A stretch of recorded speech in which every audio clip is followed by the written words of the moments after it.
Accounting ratio chapter में activity या performance ratio. Activity को हम लोग क्रियाशीलता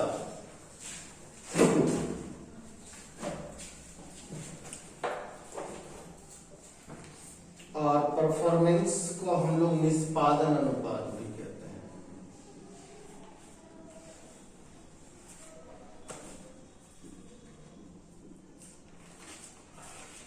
करेक्ट। तो अकाउंटिंग रेशियो में हम लोगों ने पढ़ा लिक्विडिटी रेशियो, ये हमारे संस्था की लिक्विडिटी को चेक करता है। देन आफ्टर लिक्विडिटी रेशियो के बाद हम लोगों ने पढ़ा सॉल्वेंसी रेशियो। सॉल्वेंसी रेशियो के हेल्प से संस्था के सॉल्वेंसी पावर को चेक किया जाता है कि हमारे संस्था में सॉल्वेंसी पावर है या नहीं।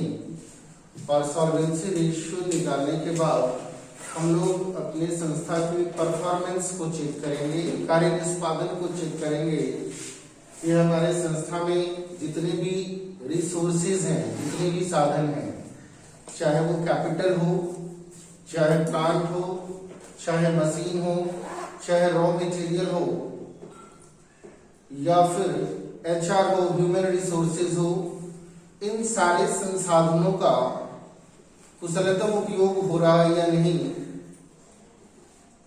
और कुशलतम उपयोग यदि हो रहा है तो हम अपने संस्था के परफॉर्मेंस को चेक करेंगे कि हमारे संस्था की कार्यकुशलता सही है या नहीं।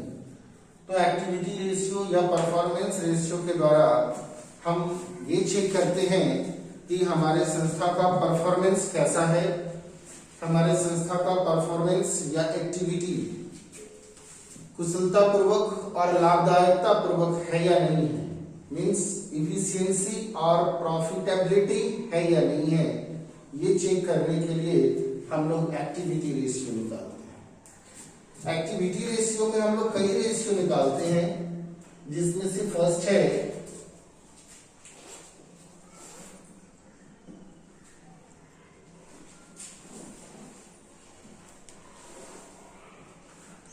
क्लास हो रहा था।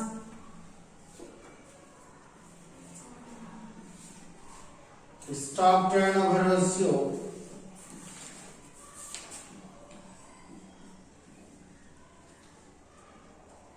स्टॉक को ही हम लोग इन्वेंट्री कहते हैं। स्टॉक को ही हम लोग इन्वेंट्री कहते हैं। इन्वेंट्री टर्नओवर रेशियो का हो चाहे स्टॉक टर्नओवर रेशियो का हो, यानी स्टॉक आवर्त अनुपात।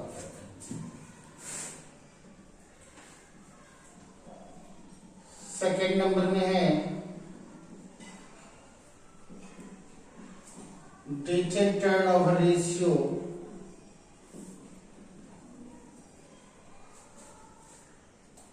थर्ड नंबर में है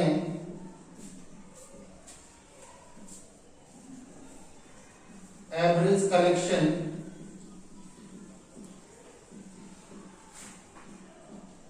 पीरियड। फोर्थ नंबर में है credited turnover ratio. Fifth number में है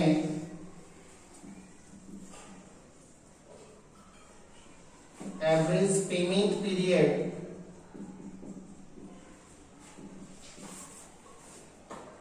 सिक्स नंबर में है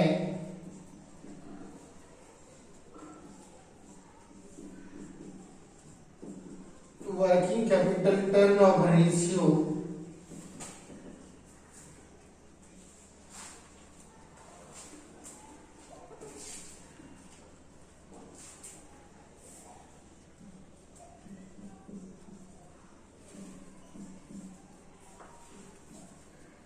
सेवेंथ नंबर में है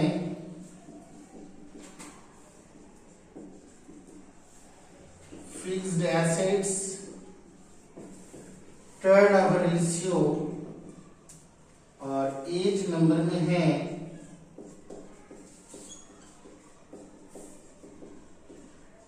करेंट एसेट्स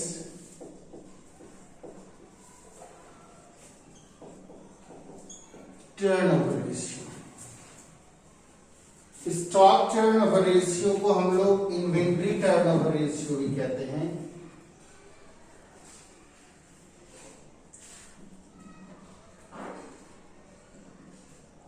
स्टॉक आवर्त अनुपात,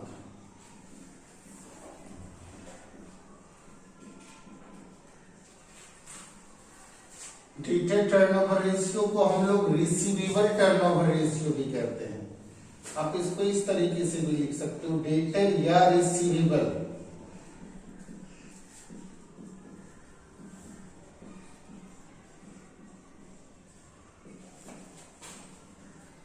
इसको हिंदी में हम लोग देनदार या रिसीवेबल का मतलब होता है प्राप्य, आवर्त अनुपात भी कहते हैं।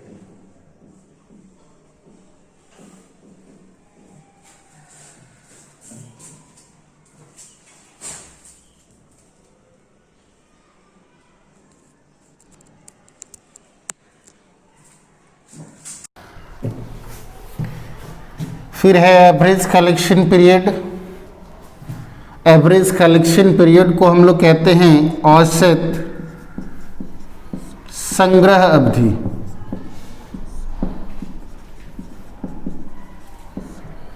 क्रेडिटर टर्नओवर रेशियो को हम लोग कहते हैं, क्रेडिटर को हम लोग पेबल,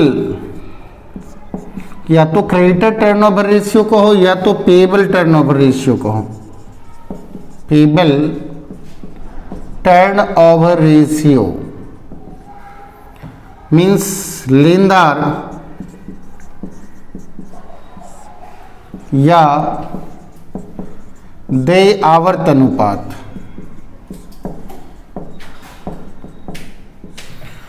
एवरेज पेमेंट पीरियड को हम लोग औसत भुगतान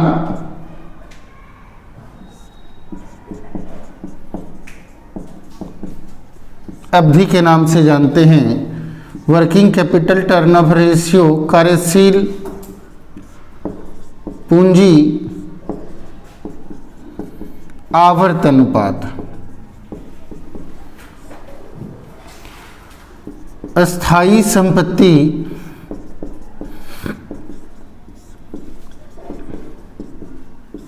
आवर्त अनुपात और करंट एसेट्स टर्नओवर रेशियो को चालू संपत्ति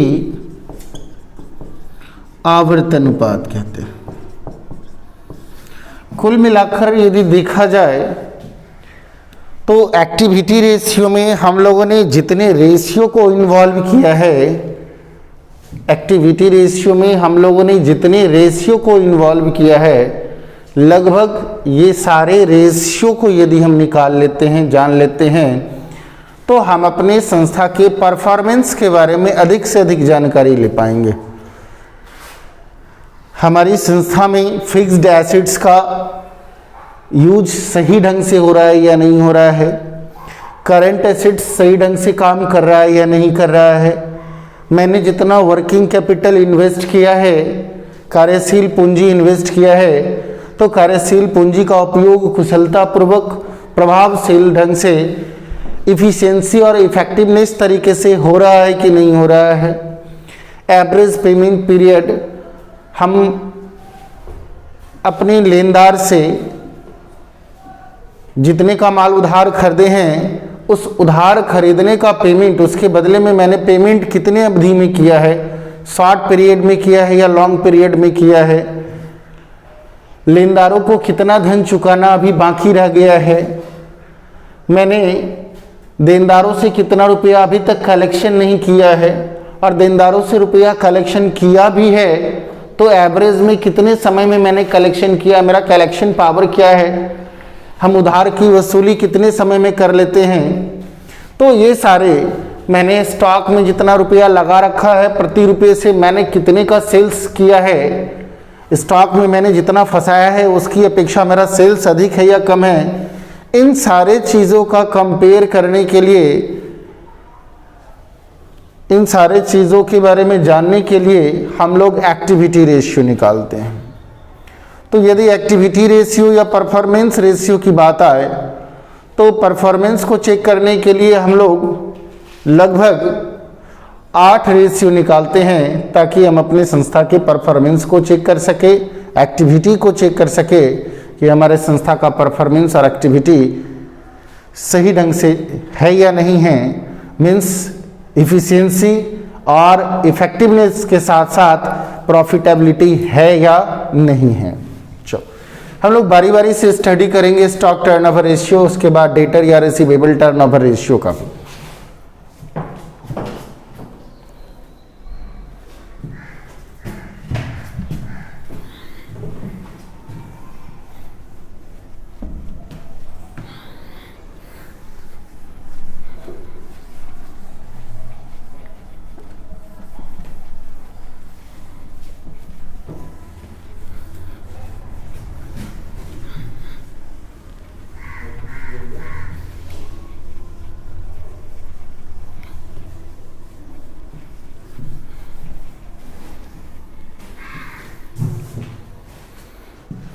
stock turnover ratio first number में है।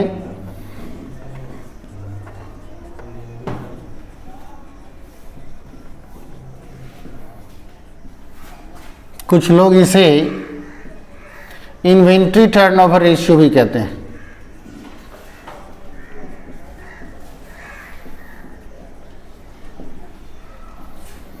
स्टॉक का दूसरा नाम इन्वेंट्री भी है, तो स्टॉक टर्नओवर रेशियो कहो चाहे इन्वेंट्री टर्नओवर रेशियो कहो, दोनों सेम टू सेम है।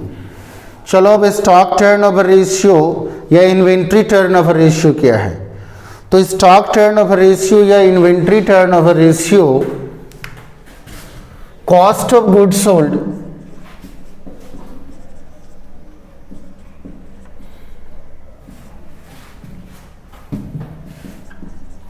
मीन्स बेचे गए माल की लागत, मैंने जितने का माल बेचा है वो और प्लस एवरेज स्टॉक। बेचे गए माल की लागत क्या होती है? फॉर एग्जाम्पल मैंने इसको 35 रुपया में बेचा, तो आखिर मैंने खरीदा कितने में था? यदि मैंने 35 रुपया में बेचा है तो इसका ये सेलिंग प्राइस हो गया, इस मार्कर का सेलिंग प्राइस 35 रुपीज़ हो गया। लेकिन मैंने इस मार्कर को 30 रुपया में खरीदा था और 1 रुपया पैकिंग चार्जेस वगैरह लगा था मेरे को। तो 30 रुपया में मैंने परचेज किया था और 1 रुपया एक्सपेंसेस किया था इस पर पैकिंग करने में, सेल्स करने में, कुल मिला करके। तो मेरा कॉस्ट ऑफ गुड सोल्ड की बात यदि मैं करूं तो कॉस्ट ऑफ गुड सोल्ड हो जाएगा 31 रुपया, 31 रुपया। यानी बेचे गए माल की लागत, जो माल मैंने बेच दिया है आखिर उसकी कॉस्टिंग क्या थी, उसकी लागत क्या थी, उसको खरीदने से लेकर के पैकिंग करने तक की लागत कितनी आई थी, इसको कहते हैं हम लोग कॉस्ट ऑफ गुड सोल्ड। तो stock turnover ratio, cost of good sold और एवरेज स्टॉक या एवरेज इन्वेंट्री, एवरेज स्टॉक बोले चाहे एवरेज इन्वेंट्री बोले, ये दोनों के बीच संबंध स्थापित करता है। ये जो हमारा स्टॉक टर्नओवर रेशियो है, ये स्टॉक टर्नओवर रेशियो आखिर किसके बीच संबंध स्थापित करता है?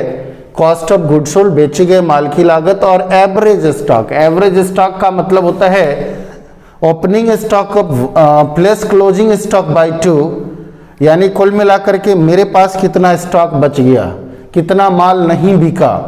स्टॉक आप किसको बोलोगे? स्टॉक का मतलब होता है अनसोल्ड गुड्स, जो माल अभी तक बिका नहीं है, अभी तक पड़ा हुआ, उसको हम लोग बोलते हैं स्टॉक। स्टॉक 2 प्रकार के होते हैं यदि पीरियड बेस पर देखा जाए तो, एक ओपनिंग स्टॉक और दूसरा क्लोजिंग स्टॉक। क्लोजिंग स्टॉक वह स्टॉक होता है जो at the end of any year, किसी भी वर्ष के अंत में नहीं बिकता है, बच गया माल।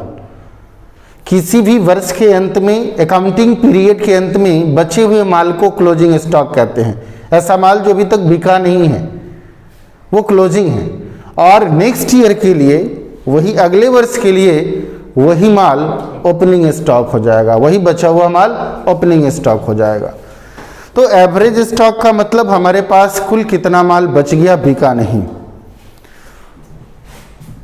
तो स्टॉक टर्नओवर रेशियो को शॉर्टकट में S for stock, T for turn, O for over and R for ratio, shortcut में STOR भी कहते हैं stock turnover ratio. Stock turnover ratio निकालने के लिए हम लोग कॉस्ट ऑफ गुड्स सोल्ड, बेचे गए माल की लागत में एवरेज स्टॉक से डिवाइड करते हैं और फिर पता चलता है कि हमारा स्टॉक टर्नओवर रेशियो क्या है। अच्छा, स्टॉक टर्नओवर रेशियो आखिर क्या दर्शाता है? तो स्टॉक टर्नओवर रेशियो जरा सुने। स्टॉक टर्नओवर रेशियो हमें ये बताता है कि मैंने स्टॉक में जितना पैसा लगा रखा है, स्टॉक में जितना रुपया इन्वेस्ट किया है, स्टॉक में या माल खरीदने में जितना पैसा मैंने इन्वेस्ट किया है, मेरे पास जितने का स्टॉक रखा हुआ है, प्रति रुपये से कितने का सेल्स किया जा सकता है।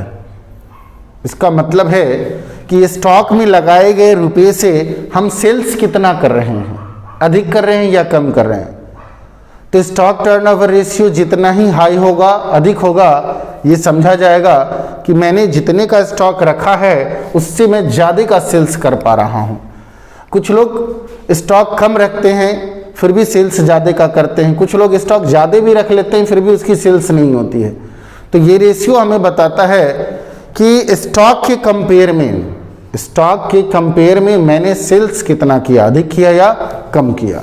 तो स्टॉक टर्नओवर रेशियो निकालने के लिए कॉस्ट ऑफ गुड्स सोल्ड में एवरेज स्टॉक से डिवाइड देते हैं। चलो, ये तो हो गया आपका फॉर्मूला कि आप स्टॉक टर्नओवर रेशियो कैसे निकालोगे। अब यहाँ पर स्टॉक टर्नओवर रेशियो निकालने के लिए आपको कॉस्ट ऑफ गुड्स सोल्ड चाहिए। चलो, कॉस्ट ऑफ गुड्स सोल्ड कैसे निकालते हैं? कॉस्ट ऑफ गुड्स सोल्ड को हिंदी में हम लोग कहते हैं बेचे गए माल की लागत, मैंने अभी बताया है। और कॉस्ट ऑफ गुड्स सोल्ड निकालने के लिए net sales minus gross profit. यदि आप नेट सेल्स में से ग्रॉस प्रॉफिट माइनस कर देते हो तो कॉस्ट ऑफ गुड्स सोल्ड निकल जाता है। अब कहोगे सर सेल्स तो समझ रहे हैं लेकिन नेट सेल्स नहीं समझ रहे हैं। तो नेट सेल्स निकालने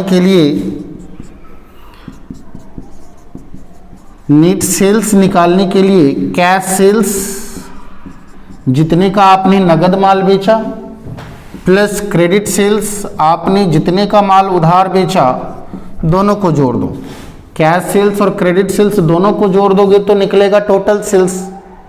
कैश सेल्स और क्रेडिट सेल्स, नगद बिक्रे और उधार बिक्रे दोनों को जोड़ दोगे तो निकलेगा टोटल सेल्स। और इस टोटल सेल्स में से आप SR घटा दो, सेल्स रिटर्न घटा दो, बेचे गए माल की वापसी को घटा दोगे तो निकलेगा नेट सेल्स। ओके, यानी नेट सेल्स का मतलब शुद्ध बिक्री, और शुद्ध बिक्री का मतलब मैंने 10,000 रुपये का माल उधार बेचा, 12,000 रुपये का माल नगद बेचा, तो टोटल मैंने कितने का माल बेचा? 22,000 का। और 22,000 रुपया में 2,000 का माल मेरे पास वापस आ गया, तो 22 में से 2 चला गया तो मैंने 20,000 का माल नेट सेल्स किया। तो यही नेट सेल्स यहाँ पर है। तो नेट सेल्स में से प्रॉफिट यदि घटा देते हो, सकल लाभ, ग्रॉस प्रॉफिट, तो आपका कॉस्ट ऑफ गुड्स सोल्ड निकल जाता है। कॉस्ट ऑफ गुड्स सोल्ड निकालने के लिए दूसरा फॉर्मूला है कॉस्ट ऑफ गुड्स सोल्ड बराबर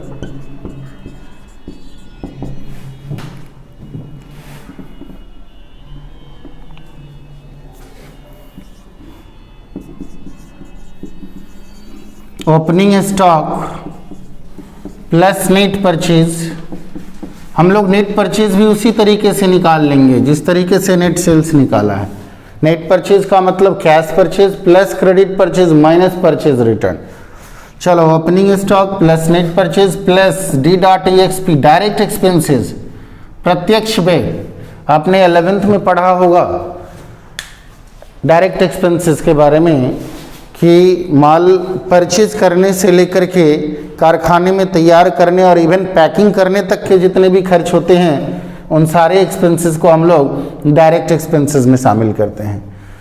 तो कॉस्ट ऑफ गुड्स सोल्ड निकालने के लिए यदि आपके क्वेश्चन में ओपनिंग स्टॉक दे रखा है तो ओपनिंग स्टॉक, नेट परचेज दे रखा है तो नेट परचेज, और डायरेक्ट एक्सपेंसेस में जैसे वेजेस दे रखा हो, कूली चार्जेस दे रखा हो, फ्रैट दे रखा हो, भाड़ा दे रखा हो, कैरेज मीन्स ढुलाई दे रखा हो, वेजेस मीन्स मजदूरी दे रखा हो, तो ये सब डायरेक्ट एक्सपेंसेस है, प्रत्यक्ष व्यय है। इस तीनों को जोड़ देंगे, ओपनिंग स्टॉक, परचेज और डायरेक्ट एक्सपेंसेस को जोड़ देंगे और इसमें से हम लोग क्लोजिंग स्टॉक, वर्ष के अंत में जो स्टॉक बचा हुआ है उसको हम लोग माइनस कर देंगे, तो कॉस्ट ऑफ गुड्स सोल्ड निकल जाएगा।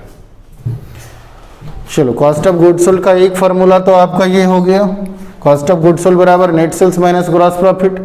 दूसरा फार्मूला हो गया कॉस्ट ऑफ गुड्स सोल्ड बराबर opening stock plus net purchase plus direct expenses minus closing stock. तो जब ये सारा रहेगा तो इस पर निकाल लेंगे। लेकिन कभी कभी परसेंटेज में प्रॉफिट दे रखा हो, प्रॉफिट परसेंटेज में दे रखा हो, तो ऐसे सिचुएशन में कॉस्ट ऑफ गुड्स सोल्ड निकालने के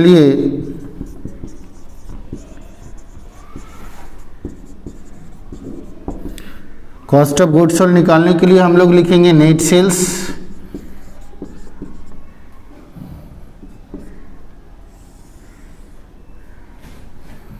into 100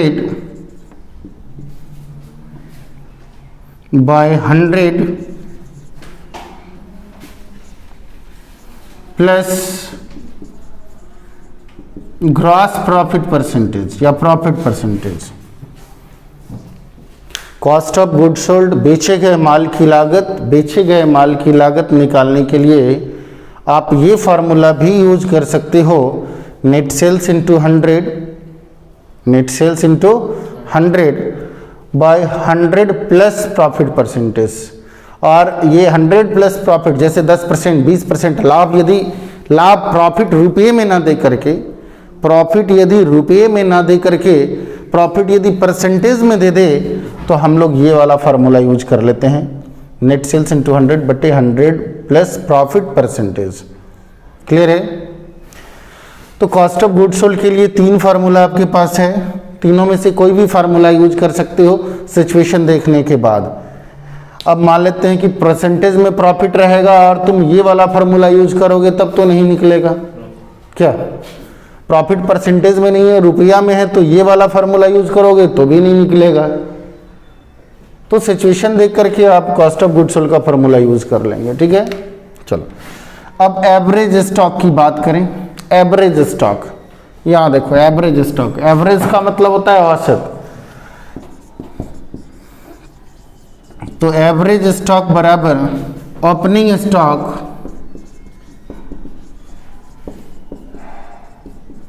प्लस क्लोजिंग स्टॉक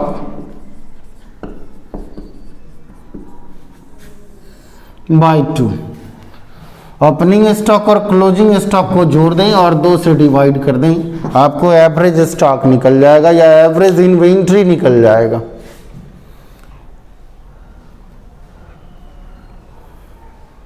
चलो समझ में आ गई। अब यहां पर हम लोग कुछ इंपॉर्टेंट फैक्टर को ध्यान में रखेंगे, जरा से समझेंगे। जब आपके क्वेश्चन में एक ही स्टॉक हो, यहां ध्यान देंगे, जब आपके क्वेश्चन में एक ही स्टॉक हो, चाहे ओपनिंग स्टॉक हो या फिर क्लोजिंग स्टॉक हो, दोनों स्टॉक नहीं हो, यदि दोनों स्टॉक रहेगा तब दोनों को जोड़ करके 2 से डिवाइड करेंगे। लेकिन क्वेश्चन में एक ही स्टॉक रहे, चाहे ओपनिंग ही रहे चाहे क्लोजिंग ही रहे, तो इसको 2 से डिवाइड करने की जरूरत नहीं है, 2 से डिवाइड करने की जरूरत नहीं है। यदि सिर्फ क्लोजिंग स्टॉक रहे तो समझ लो कि वही एवरेज स्टॉक है, या ओपनिंग स्टॉक का अमाउंट दे रखा हो तो समझ लो वही एवरेज है।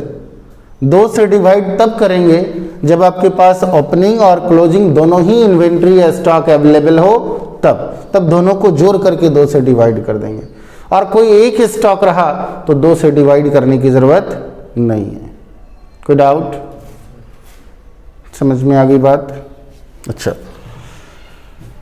कभी कभी आपके क्वेश्चन में सेल्स दिया हुआ रहता है, रिटर्न वगैरह नहीं दिया हुआ रहता है, तो सेल्स को ही नेट सेल्स मान लेंगे।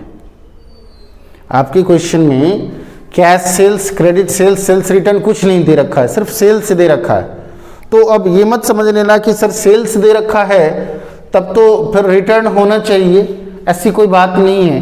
यदि रिटर्न नहीं है तो उस सेल्स को ही हम लोग क्या मान लेंगे, नेट सेल्स मान लेंगे। ठीक है, तो स्टॉक टर्नओवर रेशियो निकल जाएगा। बड़ी आसानी से आप लोग निकाल लोगे। निकालते समय इतनी बात को ध्यान में रखोगे, पहले ये कैलकुलेशन कर लोगे, फिर स्टॉक टर्नओवर रेशियो निकालेंगे आप लोग। ठीक,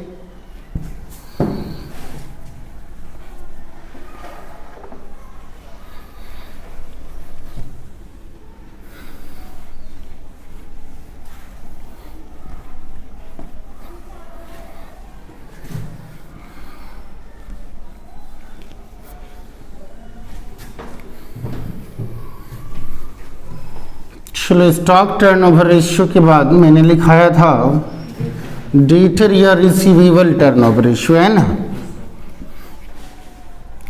अच्छा, डेटर और रिसीवेबल में क्या अंतर है? सबसे पहले तो हमें ये समझना होगा, मैंने कहा कि डेटर टर्नओवर रेशियो या रिसीवेबल टर्नओवर रेशियो एक ही है ना। सबसे पहले तो हम ये समझ ले कि डेटर और रिसीवेबल में क्या अंतर है। डेटर का मतलब होता है देनदार, हिंदी में हम लोग देनदार कहते हैं। और जब हम किसी को उधार माल बेचते हैं, मैंने जब किसी भी पर्सन को उधार माल बेचा और जब तक उनके ऊपर ड्यूज है, पैसा बाकी है उधार माल बेचने के कारण, तब तक वो मेरा डेटर होगा, तब तक वो मेरा डेटर रहेगा। जैसे मैंने x को 5,000 का माल बेचा, मैंने x को 5,000 रुपये का माल उधार बेचा, करेक्ट। तो x मेरा डेटर होगा कब तक? जब तक x के ऊपर मेरा 5,000 रुपया ड्यूज रहेगा तब तक। क्लियर है? तो डेटर का मतलब समझ में आ गया। अच्छा, डेटर के बाद रिसीवेबल क्या होता है? रिसीवेबल में दो चीजें आ जाती हैं। रिसीवेबल का मतलब होता है प्राप्य, और प्राप्य का मतलब जो पाने योग्य हो। रिसीवेबल में डेटर भी आ जाता है और बिल्स रिसीवेबल भी आ जाता है। डेटर की बात मैं यदि कहूं तो सिर्फ डेटर आएगा, और यदि मैं रिसीवेबल ले लूं, रिसीवेबल डेटर के बदले में रिसीवेबल का यूज करूं, तो रिसीवेबल में डेटर और बिल्स रिसीवेबल दोनों को शामिल कर लिया जाता है, क्योंकि डेटर के ऊपर भी मेरा पैसा बाकी है और बिल्स रिसीवेबल मैंने जिससे बिल पाया है, एक्सेप्टेड बिल पाया है, कैश ना पा करके। अब मान लो मैंने x को 5,000 रुपये का माल बेचा, जिस टाइम नेट मैंने x को 5,000 रुपये का माल बेचा, तो x मेरा कौन हो गया? डेटर। उधार माल बेचा था, x मेरा डेटर हो गया। ठीक है, मैंने y को 3,000 रुपये का माल बेचा और इसके बदले में y ने हमें कैश नहीं दिया बल्कि बिल एक्सेप्ट करके दिया। मैंने y के ऊपर एक बिल लिखा, विनिमय बिल जिसको हम लोग कहते हैं, बिल्स ऑफ एक्सचेंज। तो मैंने y के ऊपर बिल लिखा और y ने 3,000 रुपये का बिल स्वीकार करके मेरे को लौटा दिया। तो y से मैंने क्या पाया? 3,000 का विनिमय बिल पाया। तो इस विनिमय बिल, ये विनिमय बिल मेरे लिए बिल्स रिसीवेबल हो गया और y के लिए बिल्स पेएबल हो गया। तो अभी भी जब तक बिल का पेमेंट हम नहीं पा लेते हैं y से, तब तक y वाला बिल जो मेरे पास है वो हमारे लिए बिल्स रिसीवेबल होगा। तो बिल से भी पैसा पाना है और x से भी पैसा पाना है। y वाले बिल से भी पैसे को कलेक्ट करना है 3,000 और x से डायरेक्टली पैसा कलेक्ट करना है 5,000। तो x मेरा डेटर हो गया और y से जो मैंने पाया उधार माल बेचने के कारण वो मेरे लिए बिल्स रिसीवेबल हो गया। तो जब डेटर और बिल्स रिसीवेबल दोनों को जोड़ दोगे तो क्या बन जाएगा? रिसीवेबल। ठीक, तो पहले हम लोग रिसीवेबल का मतलब समझ लें। रिसीवेबल का मतलब डेटर प्लस बिल्स रिसीवेबल। तो जब आपके क्वेश्चन में डेटर और बिल्स रिसीवेबल दोनों हो तो रिसीवेबल टर्नओवर रेशियो निकालो। जब आपके क्वेश्चन में सिर्फ डेटर हो तो डेटर टर्नओवर रेशियो निकालो। ठीक, चलो सेकंड नंबर में हम लोग पढ़ेंगे डेटर या रिसीवेबल टर्नओवर रेशियो।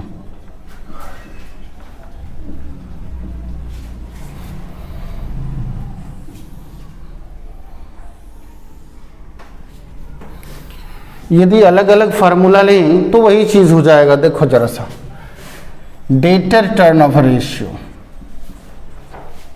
इसी में हम लोग ऑब्लिक कर देते हैं, receivable turnover ratio.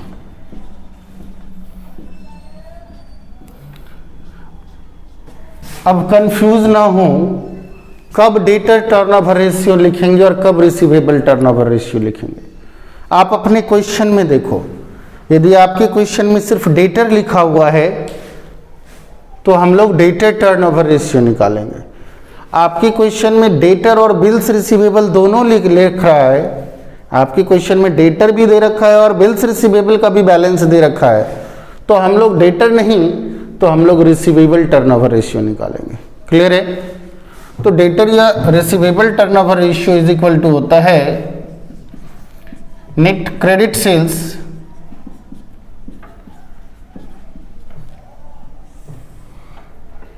Bye average debtor या एवरेज रिसीवेबल। एवरेज डेटर या एवरेज रिसीवेबल। यदि डेटर टर्नओवर रेशियो निकालना है तो नीचे में average debtor, receivable turnover ratio निकालना है तो नीचे में एवरेज रिसीवेबल देंगे। ओके, चलो अब यहां पर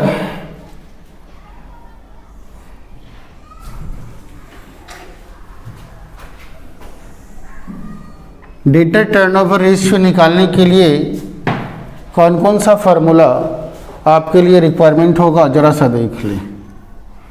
सबसे पहले तो हम रिसीवेबल की बात करें। रिसीवेबल का मतलब होता है प्राप्य, और प्राप्य में दो चीज़ों को शामिल करते हैं। रिसीवेबल का मतलब प्राप्य, और प्राप्य में दो चीज़ों को शामिल करते हैं, एक डेटर और दूसरा बिल्स रिसीवेबल। देनदार और प्राप्य बिल दोनों को जोड़ दोगे तो रिसीवेबल होगा। नेट क्रेडिट सेल्स, शुद्ध उधार विक्रय कैसे निकलेगा? नेट क्रेडिट सेल्स,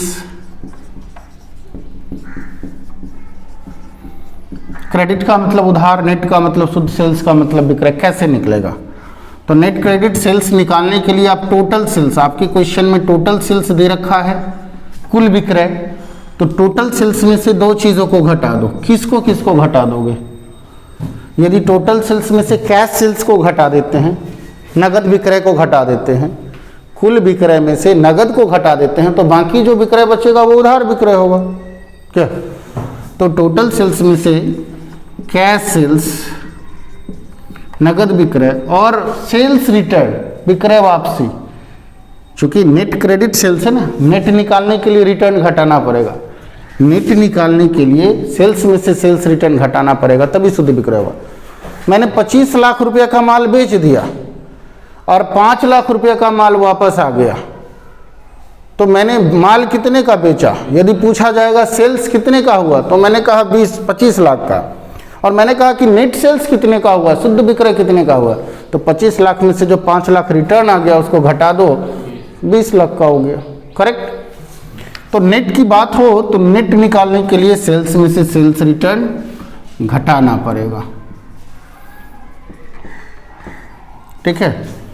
तो टोटल सेल्स में से दो चीजें को घटा देते हो, कैश सेल्स और सेल्स रिटर्न को, कैश सेल्स और सेल्स रिटर्न को, तो नेट क्रेडिट सेल्स आ जाएगा। क्लियर है? चलो अब एवरेज डेटर कैसे निकालेंगे? मैं एक बार फिर रिपीट किए देता हूं। एवरेज का मतलब होता है औसत, और एवरेज तभी निकलता है जब एक से अधिक हो। जब एक से अधिक हो, मान लो कि आप हर महीने में 10,000 कमाते हो, हर महीने में 10,000 कमाते हो, और मैंने आपसे पूछ दिया कि बताओ आपका एवरेज इनकम क्या है, तो आप बोलोगे 10,000, क्योंकि हर महीने में आप 10,000 कमाते हो, सेम अमाउंट है। अच्छा, आपने एक महीने में 10,000 कमाया, एक महीने में 10,000 कमाया, और दूसरे महीने में आपने 12,000 कमाया। आपने एक महीने में 10,000 कमाया और दूसरे महीने में आपने 12,000 कमाया, और तब मैं पूछूं कि बता तेरा इनकम कितना है, तो तुम क्या कहोगे? 10,000 12,000? ऐसे नहीं, तुम क्या करोगे, 10,000 और 12,000 को जोड़ोगे तो 12 10 22,000। मेरे 2 महीने की कमाई कितनी, 22,000, और 2 महीने की कमाई 22,000, तो 22,000 में 2 महीना से डिवाइड कर दोगे तो 1 महीने का कमाई कितना, 11,000। तो ये 11,000 रुपया जो है आपने कमाया नहीं 11,000 पर मंथ, लेकिन ये एवरेज निकाल लिया कि मैंने 2 महीने में 22,000 कमाया, तो पर मंथ कितना अर्निंग है मेरा, तो 22,000 डिवाइड 2 बराबर 11,000। तो इस दोनों को मैंने जोड़ा कब, जब ये दोनों अलग अलग था, जब ये दोनों अलग अलग था, पहले महीने की कमाई और दूसरे महीने की कमाई, और एवरेज निकालने के लिए मैंने दोनों को जोड़ करके 2 से डिवाइड किया। लेकिन हमसे पूछता कि हर महीने में यदि आप 10,000 कमाते हो तो आपका औसत कमाई कितना है, तो 11 मतलब 10,000 रुपया, सेम टू सेम। ठीक है, तो एवरेज तब निकालेंगे जब ओपनिंग और क्लोजिंग दोनों दिया हुआ है। एवरेज तभी निकलेगा जब आपका ओपनिंग डेटर प्लस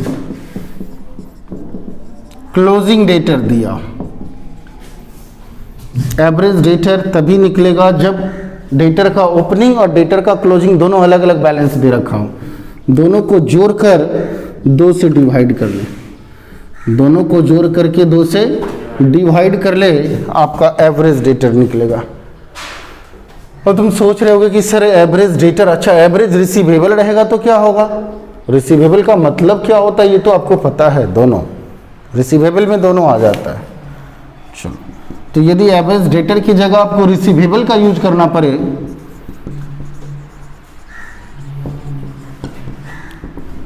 तो एवरेज रिसीवेबल बराबर ओपनिंग डेटर, क्योंकि अब रिसीवेबल में दोनों आ जाता है, रिसीवेबल में दोनों आ जाता है, डेटर एंड बिल्स रिसीवेबल। तो डेटर और बिल्स रिसीवेबल का ओपनिंग, डेटर और बिल्स रिसीवेबल दोनों का opening balance plus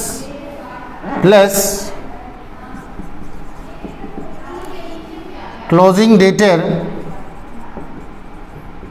and bills receivable, यानी डेटर और बिल्स रिसीवेबल का ओपनिंग, डेटर और बिल्स रिसीवेबल का क्लोजिंग, दोनों को जोड़ दो और 2 से डिवाइड कर दो, दोनों को जोड़ दे और 2 से डिवाइड कर दो।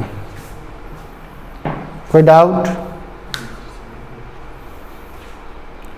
लेकिन जब आप क्वेश्चन सॉल्व करेंगे, डेटर या रिसीवेबल टर्नओवर रेशियो निकालेंगे, तो 2-3 बातों को ध्यान में रखेंगे, 2-3 बातों को आप ध्यान में रखेंगे। किसको किसको ध्यान में रखेंगे, जरा सा सुने।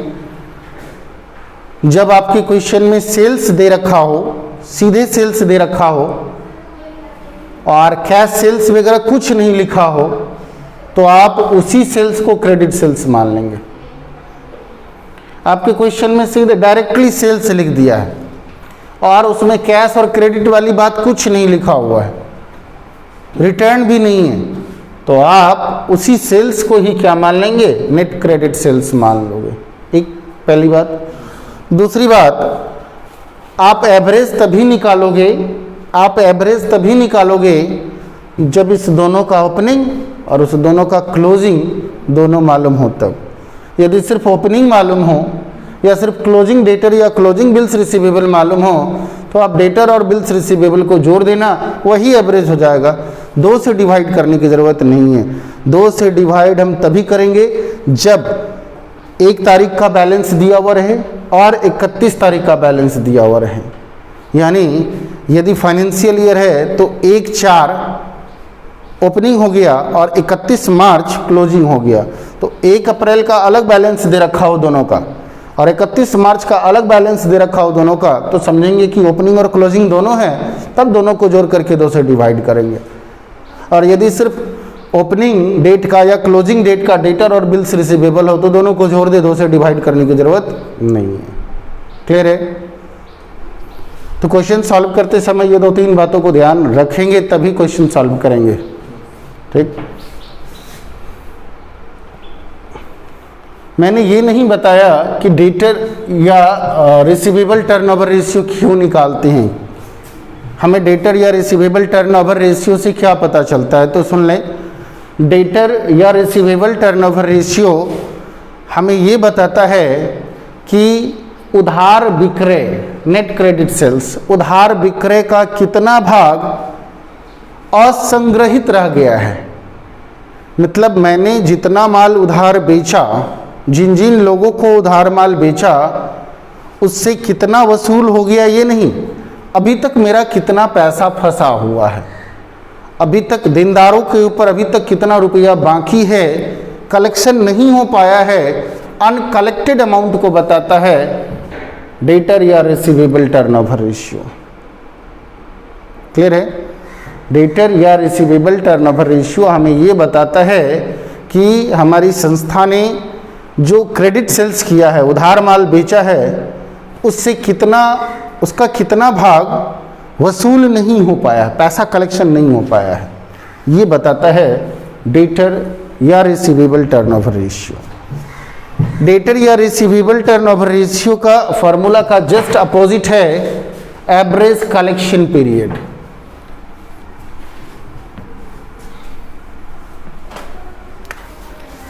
थर्ड नंबर में हम लोग लेंगे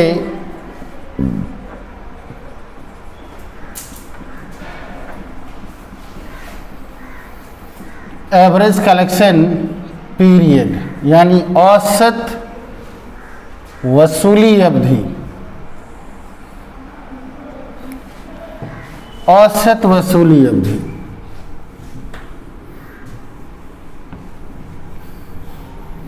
एवरेज कलेक्शन पीरियड क्या बताता है? यह एवरेज कलेक्शन पीरियड हम लोग क्यों निकालते हैं इस तरह का रेशियो? एवरेज मीन्स होता है औसत, कलेक्शन का मतलब संग्रह। मैंने जिनको जिनको उधार माल बेचा है, जिनके ऊपर मेरा ड्यूज अमाउंट है, बकाया राशि है, उनका कलेक्शन करना, उनका संग्रह करना, उससे वसूली करना, इसको हम लोग कहते हैं कलेक्शन। और पीरियड का मतलब होता है समय। ठीक, पीरियड मीन्स समय। अब मैंने तुमको उधार माल बेचा और तुमसे पैसा वसूल हो गया 30 दिन में। तुमसे पैसा वसूल हो गया 30 दिन में। मैंने तुमको उधार माल बेचा और तुमसे पैसा वसूल हुआ 2 महीने में। मास्क लगाएं। और मैंने तुमको माल बेचा और तुमसे पैसा वसूल हुआ 3 महीने में। तो किसी डेटर से पैसा वसूल हुआ 30 दिन में, किसी डेटर से पैसा वसूल हुआ 2 दिन में, किसी डेटर से पैसा वसूल हुआ 2 महीने में, तो किसी डेटर से पैसा वसूल हुआ 3 महीने में। ठीक, तो एवरेज कलेक्शन पीरियड हमें ये बताता है कि मैंने अपने डेटर से जो पैसा कलेक्शन किया है, मैंने अपने डेटर से जो पैसा कलेक्शन किया है, उनके ऊपर जो बाकी था, ड्यूज था, वो ड्यूज अमाउंट जो कलेक्शन किया है, वो औसतन एवरेज कितने समय में किया है, एवरेज कितने समय में किया है। क्योंकि किसी से पैसा वसूल हुआ 1 महीने में, कुछ पैसा वसूल हुआ 2 महीने में, कुछ पैसा वसूल हुआ 3 महीने में। तो एवरेज निकालते हैं हम लोग कि मेरा जितना पैसा कलेक्शन हुआ है, जितना फंसा हुआ था कलेक्शन हुआ है, वो औसतन कितने समय में वसूल हुआ है। ये पीरियड जितना ही कम होगा, हम समझेंगे कि हमारा पैसा उतनी ही जल्दी वसूल हो रही है। और ये पीरियड जितना ही ज़्यादा होगा, आपसे एवरेज कलेक्शन पीरियड जितना ही ज़्यादा होगा, डूबने का डर हमेशा बना हुआ रहेगा, बैड डेब्ट्स होने का डर बना हुआ रहेगा। क्योंकि लंबे समय के बाद यदि पैसा वसूली होता है तो बैड डेब्ट्स होने का भय बना हुआ रहता है। तो एवरेज कलेक्शन पीरियड शॉर्ट होना चाहिए, कम होना चाहिए, ज़्यादा लंबी अवधि का नहीं होना चाहिए। ठीक है, एवरेज कलेक्शन पीरियड हम लोग निकालेंगे कैसे? आप यदि फार्मूला याद नहीं हो तो डेटर टर्नओवर रेशियो का तो फार्मूला याद होगा। डेटर टर्नओवर रेशियो के फार्मूले को आप अपोजिट कर दो, ऊपर को नीचे कर दो और नीचे को ऊपर कर दो, एसीपी निकल जाएगा। एवरेज कलेक्शन पीरियड को शॉर्टकट में एसीपी लिखते हैं। A for average, C for collection और P for period. Average collection period is equal to debtor turnover ratio में मैंने ऊपर क्या लिखा था, नेट क्रेडिट सेल्स, उसको नीचे ले आए।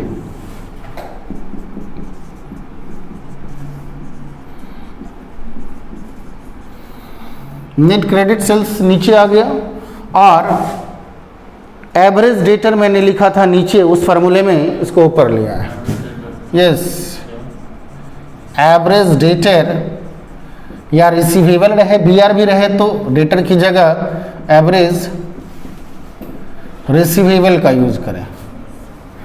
एवरेज रिसीवेबल या एवरेज डेटर बटे नेट क्रेडिट सेल्स, ठीक है।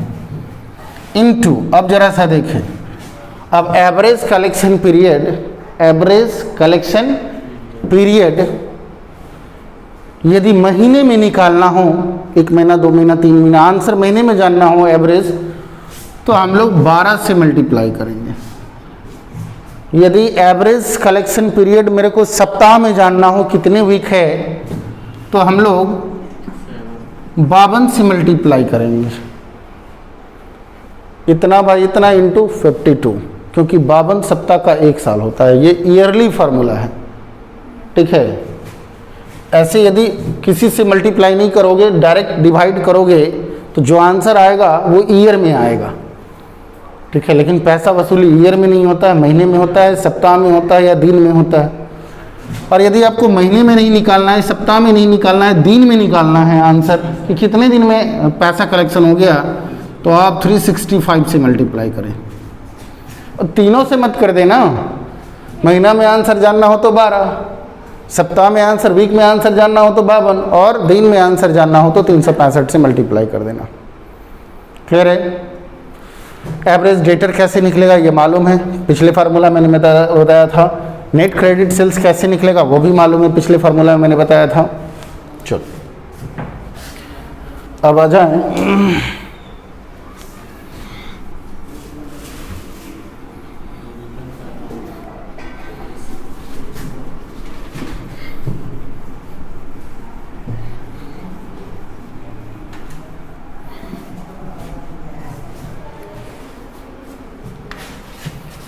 फोर्थ नंबर में क्रेडिटर या पेबल टर्नओवर रेशियो,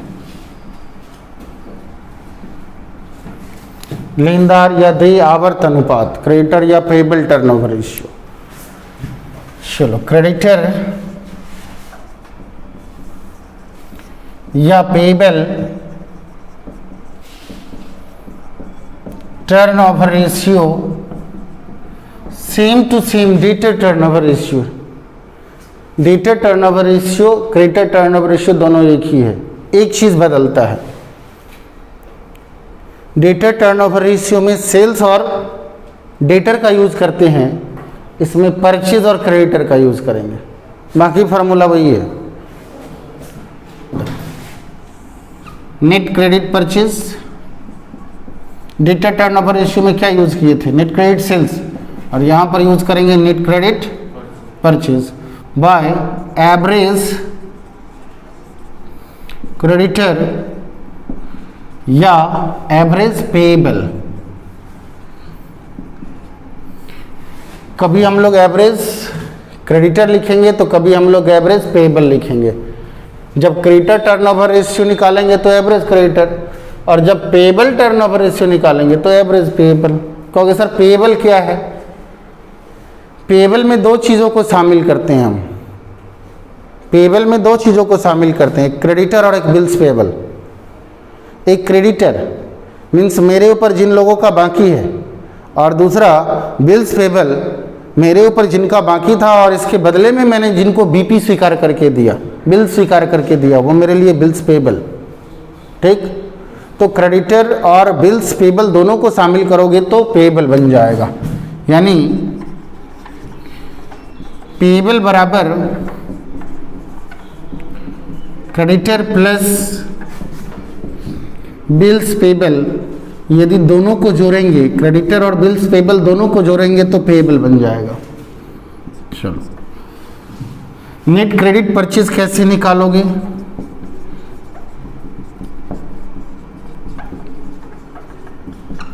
शुद्ध उधार क्रय। आप टोटल परचेज में से दो चीजों को घटा दो। शुद्ध निकालने के लिए तो रिटर्न घटाना पड़ेगा, और क्रेडिट निकालने के लिए कैश घटाना पड़ेगा, तब तो क्रेडिट आएगा। तो आप टोटल परचेज में टोटल परचेज में से, कुल क्रय में से अब दो चीज़ों को घटा दो, एक कैश परचेज और एक परचेज रिटर्न।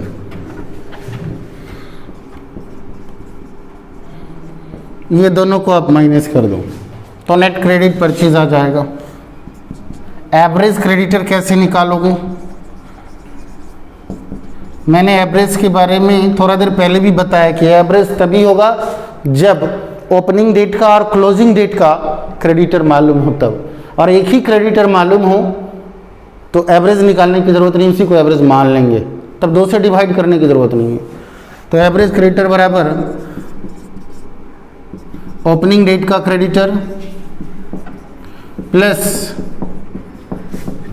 वर्ष के अंत का क्रेडिटर बाय 2, ठीक है। यदि एवरेज क्रेडिटर नहीं, एवरेज पेबल की बात हो, पेबल का मतलब जब बीपी भी हो, क्रेडिटर और बीपी दोनों हो तो हम लोग एवरेज पेबल निकालेंगे। क्रेडिटर और बीपी दोनों हो तो हम लोग पेबल निकालेंगे, सिर्फ क्रेडिटर होगा तो क्रेडिटर निकालेंगे, ठीक है। तो एवरेज पेबल बराबर opening creditor and BP, creditor और बीपी ओपनिंग का, plus closing creditor and bills payable, वर्ष के अंत का क्रेडिटर और बीपी, दोनों जोड़ करके 2 से डिवाइड कर दो, एवरेज पेबल निकल जाएगा। क्रेडिटर टर्नओवर रेशियो क्यों निकालते? क्रेडिटर टर्नओवर रेशियो निकालने, क्रेडिटर टर्नओवर रेशियो या पेबल टर्नओवर रेशियो हम लोग क्यों निकालते हैं, क्या जानते हैं? तो क्रेडिटर टर्नओवर रेशियो या पेबल टर्नओवर रेशियो हमें ये बताता है कि उधार क्रय, मैंने जितना माल उधार खरीदा है उसका कितना पार्ट्स मैंने पेमेंट नहीं किया है, मैंने पेमेंट्स नहीं किया है, अभी तक मेरे ऊपर कितना ड्यूज़ है। पेमेंट नहीं करेंगे तब तो यही पता चलेगा ना कितना ड्यूज़ है, ठीक। चलो, मतलब परचेज की तुलना में, परचेज क्रेडिट परचेज की तुलना में मैंने जितने का माल उधार खरीदा है, अब मैंने 25 लाख का माल उधार खरीदा और इसमें से 15 लाख मैंने पेमेंट कर दिया, तो जितने का माल उधार खरीदा उससे कहीं ज़्यादा पेमेंट कर दिया, मतलब उसका रेशियो ज़्यादा है। 25 लाख में 15 लाख पेमेंट कर दिया, यानी आधा से ज़्यादा पेमेंट कर दिया, ठीक है। तो ये रेशियो हमें ये बताता है कि हमने जितने का माल उधार परचेज किया है उसकी तुलना में हमने पेमेंट कितना किया है और कितना पेमेंट नहीं किया, यानी कितना मेरे ऊपर बाकी है, ठीक। और ठीक क्रेडिटर या पेबल टर्नओवर रेशियो के बाद एवरेज पेमेंट पीरियड आता है। एवरेज, जैसे एवरेज कलेक्शन पीरियड आता था ना, उसी तरह एवरेज पेमेंट पीरियड होता है। तो 5th नंबर में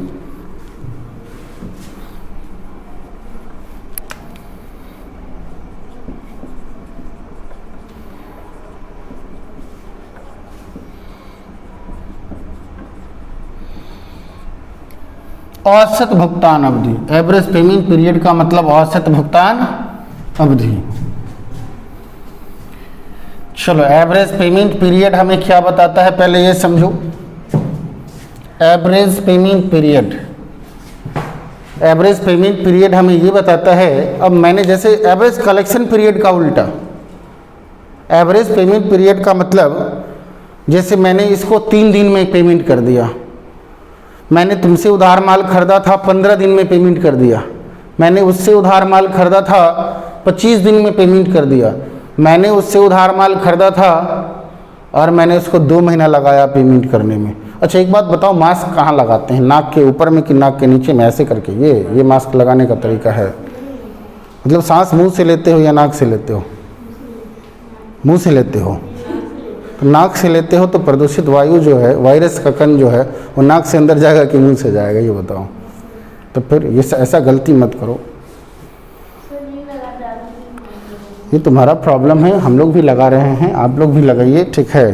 अभी पूरा वर्ल्ड जो है वो कोरोना से ग्रसित है, एक तरह से समझो कि कोरोना महामारी से लड़ रहा है, और ऐसे में हम लोग लापरवाही करेंगे तब तो यही चीज़ लापरवाही से ही बढ़ती है। कहने को हम लोग मास्क लगा लेते हैं, लेकिन इसको गले का हार बना लेते हैं, एक स्टाइल बना लेते हैं हम लोग, यहाँ लटका लेते हैं, ठीक है।